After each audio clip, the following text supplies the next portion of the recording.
दोस्तों, स्वागत है आपका हमारे इस YouTube चैनल पे जिसका नाम है जीएस क्लब। तो जैसा कि आप लोगों को पता होगा कि हम लोग मॉडर्न हिस्ट्री का एक सीरीज चला रहे हैं। उस सीरीज के तहत हम लोग हर एक चैप्टर को एक एक करके उठाते हैं और उसके बारे में पढ़ते हैं। तो हम लोग का पिछले वीडियो आपने देखा होगा जो था यूरोपियों के आगमन के बारे में, कि कैसे यूरोपीय हमारे देश में आए और सत्ता स्थापित किए। तो उसी को आगे बढ़ाते हुए आज हम लोग दूसरे चैप्टर के बारे में पढ़ेंगे, जो हमारे पहले जो हमारे देश में आए जिनका नाम था पुर्तगाली। तो उनके बारे में पढ़ेंगे।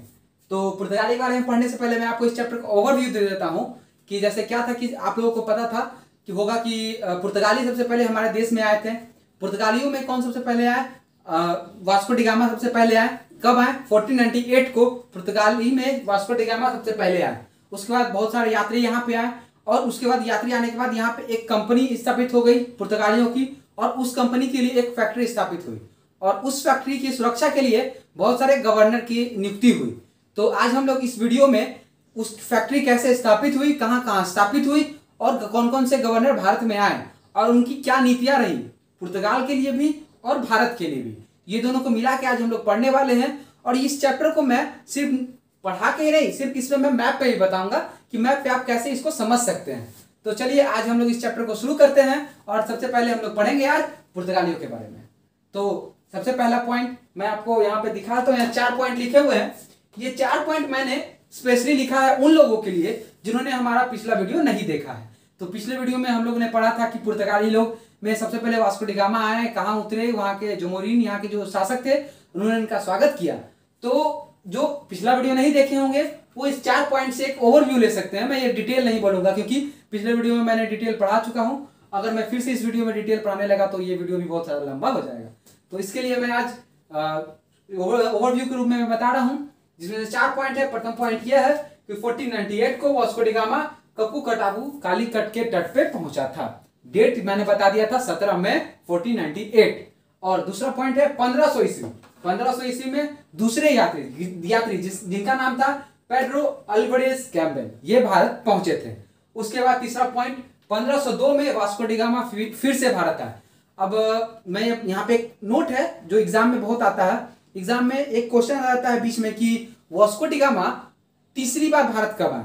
अधिकतर बुक में आपको मिलेगा कि 2 ही बार वास्को डी गामा भारत आए थे, बट ओरिजिनल में वास्को डी गामा तीसरी बार भी भारत आए थे, जो कि एक गवर्नर के रूप में आए थे। वो कब आए थे वो जानने के लिए आगे वीडियो देखिए, आगे पता चल जाएगा आपको। लाइन से मैं पढ़ाऊंगा, बीच से बताने से मजा नहीं आएगा वीडियो का जो मैं बताना चाहता हूं। तो ये यहां तक कंप्लीट हो गया 1503। अब यहां से हम लोग को पढ़ना है कोचिन और 1505 में कुन्नूर। ये 2 जगह फैक्ट्री स्थापित हुई, किसकी? पुर्तगालियों की। तो पुर्तगालियों की फैक्ट्री स्थापित हुई। तो यहाँ पे अब पुर्तगाली फैक्ट्री स्थापित करने की जरूरत क्या रहा कि पुर्तगाली लोग यहाँ पे फैक्ट्री स्थापित करें। तो जैसा कि आपको पता होगा कि पुर्तगाली लोग यहाँ पे व्यापार करने आए थे, व्यापार कर रहे थे। तो अगर व्यापार कर रहे हैं आप, तो आपको कोई ऐसा स्थान चाहिए जहां पे अपने कच्चा माल या फिर जो सामान होता है उसको आप स्टोर कर सके, जिसे अभी के काल में हम लोग स्टोरेज कहते हैं। बट उस समय उस जगह को फैक्ट्री कहा जाता था, और जो वहां पे शासन चलाते थे उस फैक्ट्री में उसको फैक्टर कहा जाता था। तो ये पॉइंट था, यहाँ पे मैंने बता दिया, मुझे इंपॉर्टेंट लगा। तो 1503 में कोचीन और 1505 में कन्नूर। अब ये भारत में कहां पड़ता है, आइए हम लोग मैप में देखते हैं। तो मैप में यहाँ पे कोचीन और इसके जस्ट थोड़ा सा ऊपर कन्नूर और उसी के ऊपर गोवा है। तो आप इमेजिन कर सकते हैं कि नीचे केरल, कर्नाटक, फिर ऊपर जाएंगे तो गोवा, फिर महाराष्ट्र। तो ये सब आप इमेजिन करके आप समझ सकते हैं मैप में। आप एक बार मैप भी देखिएगा अपने सामने, अगर पढ़ रहे हो तो आप मैप देख ले, या फिर पढ़ने के बाद गूगल मैप खोल के आप मैप देखें इंडिया का। ये एग्जाम में बहुत सारे क्वेश्चन मैप से भी रिलेटेड आ जाते हैं। जैसे कि अगर कर्क रेखा है वो भारत के 8 राज्यों से गुजरती है, तो 8 राज्यों का नाम आ जाता है। ट्रिक तो बहुत सारे हैं याद करवाने का, मैं भी यहाँ ट्रिक लिख सकता हूं, बट याद करने के लिए अगर आप मैप पे देखें तो आपको याद हो जाएगा। चलिए तो अब फिर से हम लोग पुर्तगाली के पे आते हैं। तो यहां से आपने देखा कि 2 कोचिन फैक्ट्री स्थापित हुई, एक कोचिन में और दूसरे कन्नूर में। अब 1505 में कन्नूर में जब फैक्ट्री स्थापित हुई, उसके बाद पुर्तगाल में एक बैठे शासक थे जिनका नाम था मैनुअल प्रथम। उन्हें लगा कि अब इस फैक्ट्री तो स्थापित हो गई, अब यहाँ पे मुझे क्या करना चाहिए कि हमारा साम्राज्य बढ़े, कर आए, पैसे आए। तो इसलिए उन्होंने यहाँ पे क्या किया, एक गवर्नर की स्थापना की। एक गवर्नर भेजा वहां से कि आप वहां जाओ, वहां पे इस फैक्ट्री जो खोला गया है इसे सुरक्षा भी प्रदान करो, और जो हिंद महासागर का जो क्षेत्र है, आप हिंद महासागर देख सकते हैं, ये तो पूरा फैला हुआ है। तो हिंद महासागर का जो क्षेत्र है, जो इधर अभी भारत का क्षेत्र, फिर उसके बाद मलक्का का जो क्षेत्र है, यहाँ पे इंडोनेशिया का क्षेत्र, ये सब क्षेत्र पे अपना अधिकार जमाए और यहाँ से कर की व्यवस्था करे। तो इसलिए यहाँ पे इसके लिए उन्हें भेजा गया। और जब वहां यहाँ वो उसी भेजा गया प्रथम गवर्नर को, जिनका नाम था फ्रांसिस्को डी अल्मीडा, 1505 से 1509। अब इनके बारे में हम लोग जानते हैं कि फ्रांसिस्को डी अल्मीडा थे क्या।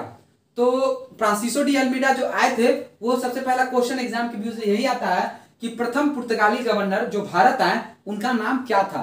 तो उनका नाम था फ्रांसिस्को डी अल्मीडा। एक पॉइंट यहां से क्लियर होता है, एग्जाम में क्वेश्चन आता है डायरेक्ट टू डायरेक्ट। मैं समझाऊंगा कि एग्जाम में कैसे क्वेश्चन आते हैं, क्योंकि हम लोग को एग्जाम के पॉइंट ऑफ व्यू से पढ़ना है। जानने के लिए तो बहुत सारी चीजें पुर्तगालियों के बारे में, बट जो एग्जाम में आते हैं सिर्फ हमको वही जानना है। और कुछ विशेष जानकारी है जो कभी कभी डीप आ जाता है, तो वो भी मैं यहाँ बताते चलूंगा कि एग्जाम के पॉइंट ऑफ व्यू से आपका कोई क्वेश्चन छूटे ना।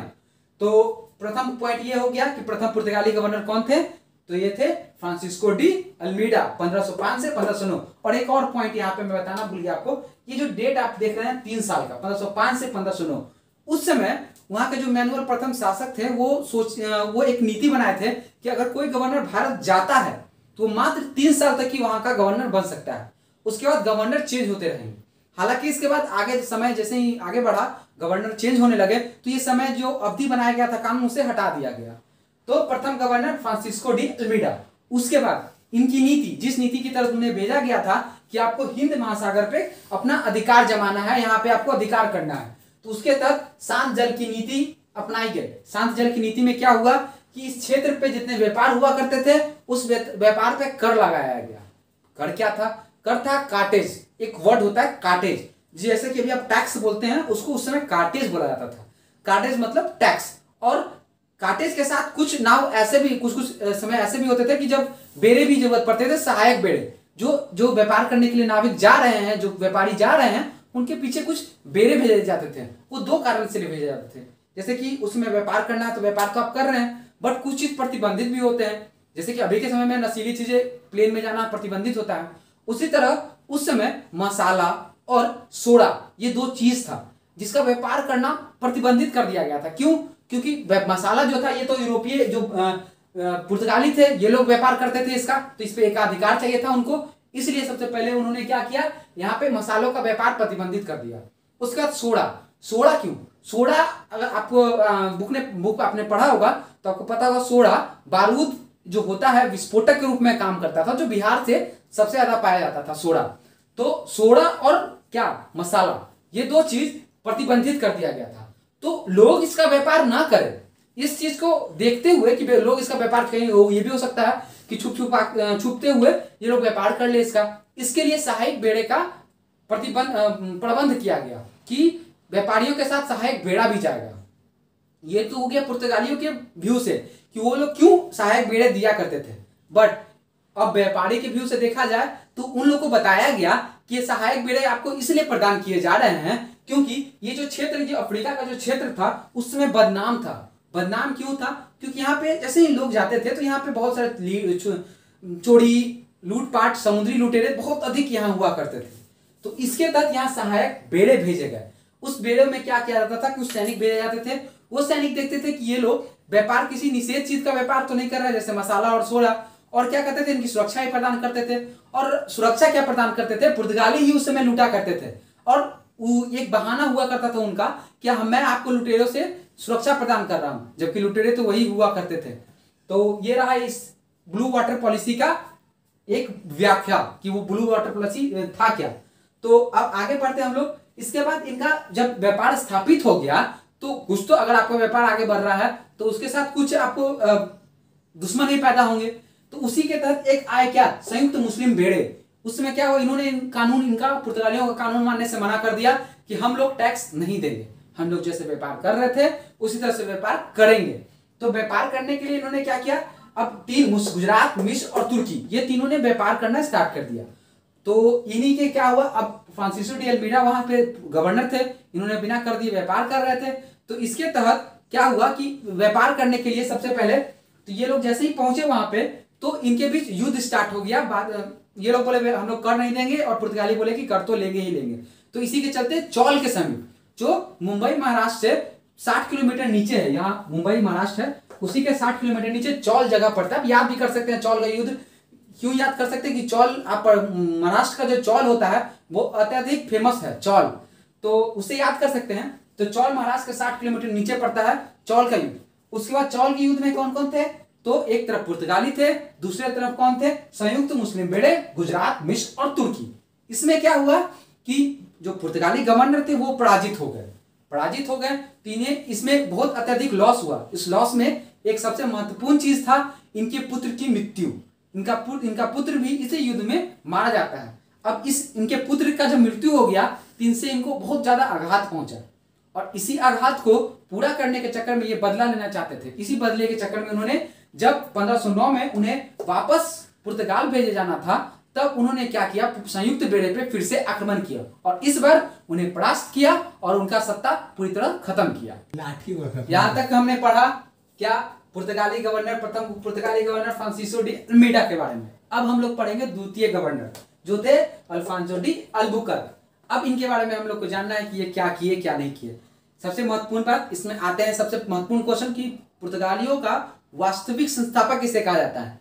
तो आप बहुत सारे छात्र क्या होते थे, अल्मीडा को मारते थे क्योंकि प्रथम गवर्नर हुआ करते थे। मगर यहाँ पे क्या होगा, यहाँ पे अल्बुकर्क होगा। क्यों? क्योंकि इन्होंने सत्ता स्थापित किया, बहुत जगह सत्ता जीता। उनमें से महत्वपूर्ण क्षेत्र थे गोवा, मलक्का, हरमूज, ये सब क्षेत्र हुए जो जहां पे ये अपना सत्ता स्थापित किए। तो चलिए हम लोग अल्बुकर्क के बारे में पढ़ेंगे। अल्बुकर्क के बारे में 1509 से 1515, तो ये संस्थापक हुए, वास्तविक संस्थापक हुए, मैंने पॉइंट बता दिया। उसके बाद क्या था, मुख्यालय कोचिन। इन्होंने पुर्तगालियों का मुख्यालय बनाया कि यहाँ से सारा काम यहीं से होगा। तो मुख्यालय वो कहाँ बनाया, कोचिन में। अब कोचिन कहाँ है, यहाँ पे आप देख सकते हैं कोचिन। अब यहाँ से मैप पे आप याद कर ले कि जो भारत का क्षेत्र है वो दक्षिण और पश्चिम, दक्षिण नीचे हो गया, पूरब पश्चिम, उत्तर दक्षिण और पश्चिम क्षेत्र में स्टार्ट किया। दक्षिण पश्चिम से कहा, कोचिन में अपनी फैक्ट्री स्थापित की, प्रथम फैक्ट्री। और ये अल्बुकर्क ने इसी को अपना मुख्यालय बनाया, किसको, कोचिन को। उसके बाद कन्नूर में दूसरी फैक्ट्री 1505 में, और यहीं से स्थापित हुई किसका, गवर्नर का। पहले गवर्नर अल्मीडा है। अब आगे पढ़ना है 1505 में बीजापुर, फिर आदिल शाही सुल्तान से बीजापुर के शासक आदिल शाही सुल्तान से गोवा जीता। तो इसके बारे में जानेंगे हम लोग। गोवा, अब ये क्षेत्र था, गोवा बहुत महत्वपूर्ण क्षेत्र था उस समय के लिए। क्यों? क्योंकि इसी के तहत अल्बुकर्क को वास्तविक संस्थापक भी बोला गया। क्यों? क्योंकि यहाँ से गोवा जीत के एक क्षेत्र जीत गए जहां से वो लोग कर वसूल कर सकते थे, यहाँ पे अपना व्यापार कर सकते थे, फैक्ट्री स्थापित कर सकते थे, और जो कर वसूल करेंगे उससे अपने फैक्ट्री में सैनिक को रख सकते थे, खिला सकते थे। उन्हें अपने राज्य से पैसे मंगाने के लिए कम जरूरत हुआ था, उतना पैसे मंगाने की जरूरत नहीं पड़ती थी। तो यहाँ से हमने पढ़ा गोवा के बारे में 1510 में। यहाँ से इंपॉर्टेंट याद कर लीजिएगा 1510 और बीजापुर के शासक आदिल शाही सुल्तान, ये दो को पॉइंट याद रखिएगा। क्वेश्चन आता है कि गोवा कब जीता गया, 1510 में। और आजाद कब हुआ, सबसे लास्ट में भारत छोड़ के पुर्तगाली गए 1961 में। 3 जगह उनका अधिकार था, गोवा, दमन और दीव, ये 3 जगह। अब यहां से हम लोगों ने यहां तक पढ़ लिया। अब 1511 में मलक्का और 1515 में हरमूज। मलक्का और हरमूज बुक में पढ़ने पे क्या होता है बच्चों को, मलक्का और हरमूज समझ में नहीं आता ये क्या है क्या नहीं है। मैं भी पढ़ा करता था पहले, तो मुझे समझ में नहीं आता था ये मलक्का क्या है, हरमूज क्या है, तो उस पॉइंट को स्किप करके आगे बढ़ जाया करता था। बट ये जब एग्जाम में आगे जाएंगे, अगर हायर लेवल के एग्जाम देंगे, पीसीएस मेंस लिखने के लिए जाएंगे, तो आपको पता चलना चाहिए कि मलक्का क्या था, उसमें इंपॉर्टेंट क्यों था। मलक्का बुक में दिया हुआ तो इंपॉर्टेंट तो होगा ही होगा। अब क्या इंपॉर्टेंस था वही जानना है। तो आप यहाँ मैप पे देख सकते हैं, ये है मलक्का और ये है हरमूज। ये 2 क्षेत्र आपने पिछला वीडियो अगर मेरा देखा होगा तो आपको याद होगा कि भारत से व्यापार करने के लिए पुर्तगालियों के पास 3 रास्ते थे। प्रथम लाल सागर से होकर, दूसरा अदन की खाड़ी से होकर, और तीसरा जो खैबर दर्रा होता था उससे आकर भारत व्यापार कर सकते थे। खैबर दर्रा तो इम्पॉसिबल था क्योंकि वहां पे विदेशियों का शासन था, तो वो लोग टैक्स लेते थे, अधिक व्यापार करने भी देते थे, बहुत प्रॉब्लम होता था, तो दिक्कत होता था। दूसरा क्या था, दूसरा था ये हरमूज, ये जो रास्ता है हरमूज, ये वाला। यहाँ पे क्या होता था, यहाँ से कस्तुरतुनिया पड़ता था उस समय। तो वो क्या था, यहाँ पे बोलते थे कस्तुरतुनिया वाले कि मैं यूरोपियों को व्यापार करने नहीं दूंगा, अगर ये व्यापार करने दूंगा तो उनको कर देना पड़ेगा और अत्यधिक कर देना पड़ेगा। तो इससे परेशान होकर ही तो खोजा गया था भारत को। तो उसके बाद क्या हुआ, अब ये रास्ते हो गए। अब ये रास्ते तो आना मुश्किल है, नामुमकिन है, ये तो कट गया, बचा दो रास्ता, एक ये और एक ये था अदन। अदन यहाँ एक क्षेत्र था। यहाँ पे क्या किया भारतीय जो उस गवर्नर थे उस समय, वो चाहते थे क्या कि अदन पे भी कब्जा हो जाए।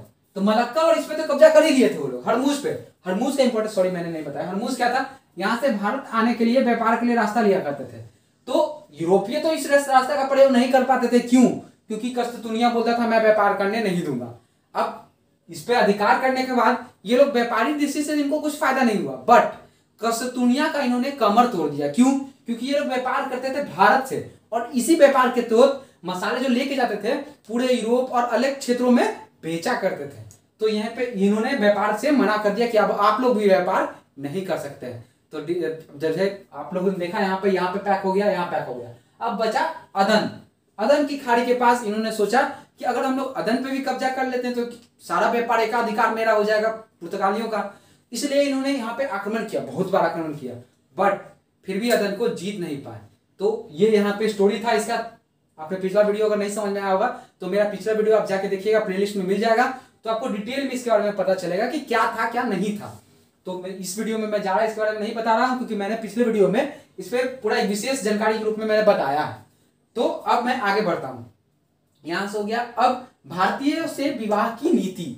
अब यहाँ पे व्यापार करते थे उस समय, तो अब तो विदेशी हैं वो लोग, अब देश में, अपने देश में आए हैं व्यापार करने के लिए, तो थोड़ा सा मतभेद हो जाया करता था। लोग उतना सहयोग नहीं करते थे उनसे कि आप आए व्यापार करें, और अच्छे से बिहेव नहीं करते थे। तो उसके लिए अल्बुकर्क ने सोचा कि अगर मुझे यहाँ पे सत्ता चलाना है, लंबे समय तक चलाना है, तो वैवाहिक नीति यहाँ अपनानी चाहिए, जिससे क्या होगा, लोग इसका विरोध भी नहीं करेंगे, हमारा व्यापार भी आराम से होगा, कर भी ले सकते हैं, सब चीज आराम से हो जाएगा। इसलिए उन्होंने वैवाहिक नीति चलाई। यहाँ से मैंने पढ़ा अल्बुकर्क के बारे में कि अल्बुकर्क कैसे कैसे किया, कैसे उनको वास्तविक संस्थापक बोला गया, और गोवा कब जीता उन्होंने, 1510 में। अब आते हैं नेक्स्ट गवर्नर जो थे, नीनू दी काना। अब इनके बीच में आते एक महत्वपूर्ण, जिनका नाम मैंने शुरू में बोला था आपको, कौन थे वो थे वास्को डी गामा। आपने पढ़ा था, मैंने बताया अभी कि 3 बार आए, 1498, फिर उसका 1502, और उसके बाद 1524। कब आए, 1524। अब ये डेट याद रखिएगा दोस्तों, 1524। क्यों, क्योंकि सितंबर 1524 ये वही डेट है जब वास्को डी गामा भारत आया था तीसरी बार। तो 1524 में आए। तो ये नॉर्मल लोग के रूप में नहीं आया कि कोई भी पुर्तगाली आया है, ये गवर्नर बन के आए भारत कि अब यहाँ पे सत्ता चलाएंगे ये। बट जब सितंबर में आए, उनकी तबियत खराब हो गई, और 1530 में वो कोचीन में मर गए। ये उनकी शॉर्ट स्टोरी था, एक थी राजा एक थी रानी, दोनों मर गए, खत्म कहानी। उसी तरह इनका भी था, वास्को डी गामा का, सितंबर में आए और दिसंबर में मर गए। उसके बाद अब यहाँ तक खत्म हो गया सारा। अब उसके बाद हम लोग पढ़ेंगे नीनू दी कुन्हा, उनके बारे में। तो उनका कार्यकाल, पहले देखिए कार्यालय उन्होंने क्या किया, तो कार्यकाल इनका 1529 से स्टार्ट होता है, ठीक। अब इन्होंने क्या किया, जो मुख्यालय पहले पुर्तगालियों का कोचीन हुआ करता था, जिससे व्यापार के लिए मुख्य रूप से अपनाया जाता था क्षेत्र, अब इन्होंने क्या किया, गोवा को बना दिया अपना मुख्यालय, कोचीन से हटा के गोवा बना दिया। अब गोवा बन जाने से आगे क्या होता है, अब इसके बाद इन्होंने क्या, सैंथोम और हुगली, ये 2 इंपॉर्टेंट क्षेत्र। पहले जो पुर्तगाली व्यापार कर रहे थे, वह व्यापार सिर्फ पश्चिमी तट पे कर रहे थे, भारत के पश्चिमी तट, ये पश्चिमी तट है, ठीक, ये पश्चिमी तट है भारत का, यहाँ व्यापार कर रहे थे। अब क्या हुआ, पुर्तगालियों ने सैंथोम, ये क्षेत्र, यहाँ पे सैंथोम और यहाँ पे हुगली, सैंथोम और हुगली, ये 2 क्षेत्र पूर्वी तट पे इन्होंने कब्जा अपना लिया। ये पुर्तगालियों के लिए बहुत अधिक, क्या कर सकते हैं, विशेष अधिकार मिल गया इनको, कि यहाँ से सारे क्षेत्र पे ये अपनी सत्ता स्थापित कर सकते थे। यहाँ मलक्का उनका हो गया, गोवा इधर है, फिर उसके बाद सैंथोम, हुगली, हरमुज, इनका क्षेत्र विस्तार हो गया। अब यहाँ पे एक जो गवर्नर थे, वो इतने बड़े क्षेत्र का प्रशासन चला रहे थे। अब ये तो चलाने में इनको प्रॉब्लम होगा ही, आप समझ सकते हैं। एक व्यक्ति, अगर आपको अगर कोई जिले में एक डीएम है, तो डीएम को अगर बोल जाए पूरा देश चलाओ, तो थोड़ा सा मुश्किल उसको पैदा होगा। बट राष्ट्रपति है, उसके नीचे डीएम है, और बहुत सारे छोटे छोटे अधिकारी हैं जो प्रशासन छोटे छोटे रूप में चला रहे हैं। उसी तरह पुर्तगालियों ने भी दिमाग लगाया, उन्होंने कहा कि एक गवर्नर से नहीं होगा, 3 गवर्नर किए जाए, और 3 गवर्नर के लिए 3 वहां पर राजधानी भी होना चाहिए, 3 क्षेत्र भी बनाया गया। तो उन तीनों क्षेत्र का नाम क्या था, पहला तो आपने यहाँ देखा होगा मलक्का, पहला मलक्का, दूसरा बिहार का जो इंडिया का जो क्षेत्र था, हुगली कह सकते हुगली, और तीसरा मोजाम्बिक, ये अफ्रीका का जो क्षेत्र, उसमें अफ्रीका भी खोज हो गया था, तो अफ्रीका का क्षेत्र मोजाम्बिक। अब यहाँ पे 3 हो गए, कौन कौन? मोजाम्बिक, गोवा और मलक्का, ये 3 जो क्षेत्र थे मुख्यालय उसके हो गए। अब इसके बाद हम लोग आते हैं कहाँ पे? उसके बाद बेसीन की संधि। बहादुर शाह वहां के शासक हुआ करते थे बेसीन के, तो उनपे हुमायूं ने आक्रमण किया, तो उन्होंने पुर्तगालियों से हेल्प मांगी कि भैया मेरा हेल्प कर दो भैया, कोई मुझे हेल्प नहीं कर रहा, क्योंकि मुगल इतने उसमें प्रभावशाली थे कि कोई हेल्प करना चाहता नहीं था। तो उसमें क्या किया, बेसीन की संधि की पुर्तगाल से, और बेसीन की संधि में क्या था कि बेसीन का जो क्षेत्र है वो पुर्तगालियों को मिल जाएगा। बट जब हुमायूं लौटा तो दोनों के बीच मतभेद होने लगा। किस बात पे? कि यहाँ पे उन्होंने बहादुर शाह का मत ही था कि यहाँ पे एक दीवार बनाया जाए, कि यहाँ पे दीवार बनाने से क्या होगा कि उस तरफ का जो क्षेत्र होगा वो बहादुर शाह का होगा, और इस तरफ का जो क्षेत्र होगा ये पुर्तगालियों का होगा। बट इसी में मतभेद हो गया। अब मतभेद होने से क्या हुआ, पुर्तगालियों ने एक दिमाग लगाया, उन्होंने क्या किया, बहादुर शाह को चाय पे बुलाया अपने जहाज पे। अब यहाँ पे देखिएगा दोस्तों, अंग्रेज कैसे दिमाग लगाया करते थे और भारतीयों को मूर्ख बनाया करते थे, ये एक प्रकार की क्षति पहुंचाया करते थे। तो वो उन्हें पुर्तगालियों ने उन्हें क्या बुलाया, अपने नाव पे बुलाया और चाय के बहाने उन्हें बुलाकर समुद्र में, हिंद महासागर में गिरा दिया, जिससे उनकी मृत्यु हो गई। अब बेसिन में कोई राजा नहीं बचा और उन्होंने वहां पे सारा अधिकार जमा लिया और अपने राज्य स्थापित कर लिया। ये रहा बेसिन की बात। अब 35 में दमन एंड दीप का अधिकार कर लिया इन्होंने। अब उसके बाद हम लोग यहां से क्या हुआ, सारे गवर्नर का काल खत्म हो गया। अब कुछ इंपॉर्टेंट पॉइंट है जो एग्जाम में आते हैं, जो बहुत कॉमन पॉइंट्स हैं, वो सब जान लीजिए। जैसे क्या है कि अस्तांदो दी इंडिया, ये एक नाम है, इसी नाम से कंपनी चलाया जाता था। जैसे कि कोई कंपनी है, रिलायंस है, तो रिलायंस, आप रिलायंस के नाम से उस कंपनी को जा रहे हैं, मोबाइल बेच रहा था रिलायंस कंपनी से, तो इसी कंपनी अस्तांदो दी इंडिया के नाम से भारत में व्यापार चलाया जाता था। नेक्स्ट पॉइंट, कार्टेज अल्मीडा व्यवस्था। जैसा कि आपने पीछे पढ़ा होगा, कार्टेज अल्मीडा व्यवस्था में कर लिया जाता था और नाव भेजे जाते थे उनके सहयोग में। ठीक, उसके बाद यहां से हो गए कुछ और इंपॉर्टेंट पॉइंट्स। क्या है यहाँ पे, 1556 में प्रथम प्रिंटिंग प्रेस की स्थापना हुई। याद रखिएगा दोस्तों, प्रथम प्रिंटिंग प्रेस 1556 में स्थापित हुई। उसके बाद एक और इंपॉर्टेंट पॉइंट है कि भारत का जापान के साथ व्यापार, यह भी स्थापित हुआ किनके कारण, पुर्तगालियों के कारण। इन्होंने ही पुर्तगालियों के साथ व्यापार स्थापित किया। और इसके बारे में और अगर जानना चाहेंगे तो एक और पॉइंट है कि तंबाकू का उपयोग भारत में, या फिर कह सकते हैं तंबाकू लाने वाले कौन थे भारत में, पुर्तगाली ही थे। तो आज ये रहा हमारा आज का चैप्टर टोटल पुर्तगालियों के बारे में, कि पुर्तगाली लोग कैसे भारत में क्या क्या किए, कौन कौन फ्रांसीसी आए, गवर्नर आए, और उन्होंने क्या क्या यहाँ पे नीति अपनाई, किस तरह से क्षेत्र को अपनाया, और बहुत सारे प्रमुख व्यापारिक स्थल को भी अपनाया, जैसे मलक्का, हरमूज, ये सब क्षेत्र। तो ये रहा आज का चैप्टर। अब हम लोग कल के चैप्टर में पढ़ेंगे डच के बारे में। मैं इस जो चैप्टर है, ये जो सीरीज है, इसको मैं विशेष रूप से व्याख्या करके बता रहा हूँ, डिटेल में बताने की कोशिश कर रहा हूँ। मैं जल्दी जल्दी खत्म नहीं करने की कोशिश कर रहा हूँ, इसलिए मुझे सब चीज को अलग अलग बताना पड़ रहा है। उम्मीद है आपको ये वीडियो पसंद आया होगा। अगर पसंद आया होगा तो इसको लाइक करें, सब्सक्राइब करें और दोस्तों के साथ शेयर करें। और इसी के साथ मैं आप आज्ञा मांगता हूँ। धन्यवाद।